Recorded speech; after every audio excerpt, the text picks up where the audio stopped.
Assalamualaikum warahmatullahi wabarakatuh. Selamat pagi anak-anak.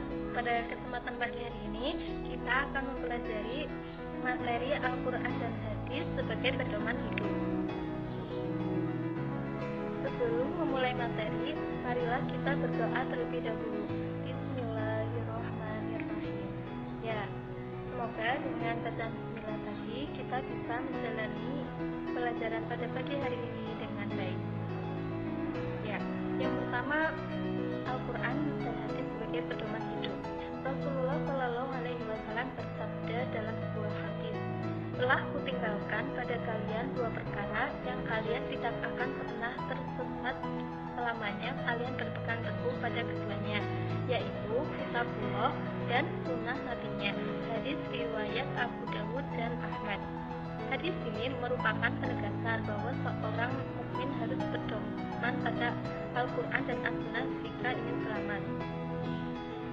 Al-Quran dan As-Sunnah, Allah SWT bahkan memberikan ancaman berat bagi siapapun yang mengabaikan perintahnya dalam Al-Quran dan As-Sunnah.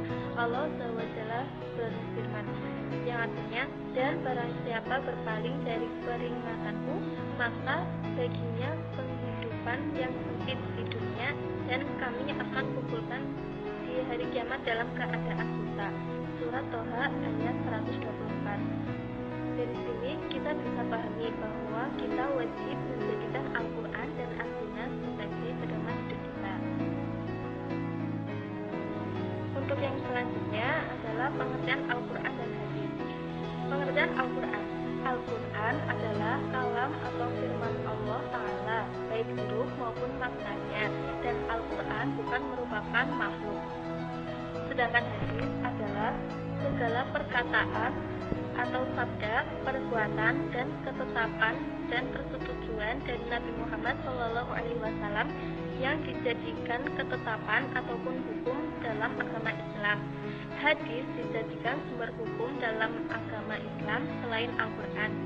Ijma dan qiyas, di mana dalam hal ini kedudukan hadis merupakan sumber hukum kedua setelah Al-Quran.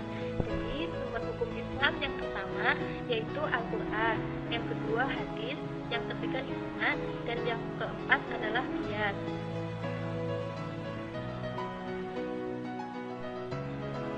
Yang selanjutnya adalah fungsi Al-Quran. Al-Quran sebagai petunjuk bagi manusia dalam hidupnya.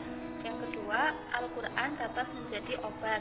Yang ketiga, Al-Quran sebagai pembeda antara yang hak dan yang batil. Dan yang terakhir adalah fungsi dari hadis. Yang pertama, fungsinya adalah menetapkan dan menganggap hukum-hukum yang telah ditentukan oleh Al-Quran. Maka dalam hal ini kedudukannya bersama-sama menjadi sumber hukum.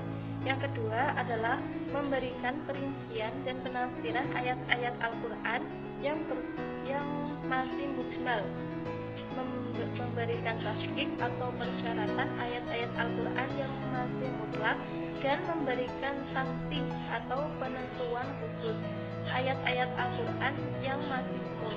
Misalnya perintah mengerjakan sholat, membayar zakat, dan menunaikan haji. Kemudian menentukan hukum atau aturan-aturan yang tidak didapati dalam Al-Quran. Di dalam hal ini hukum-hukum atau aturan-aturan itu hanya berdasarkan al-hadis semata-mata. Misalnya larangan beristri yang satu keturunan atau persaudaraan. Nah, berikut perjumpaan kita untuk pagi hari ini.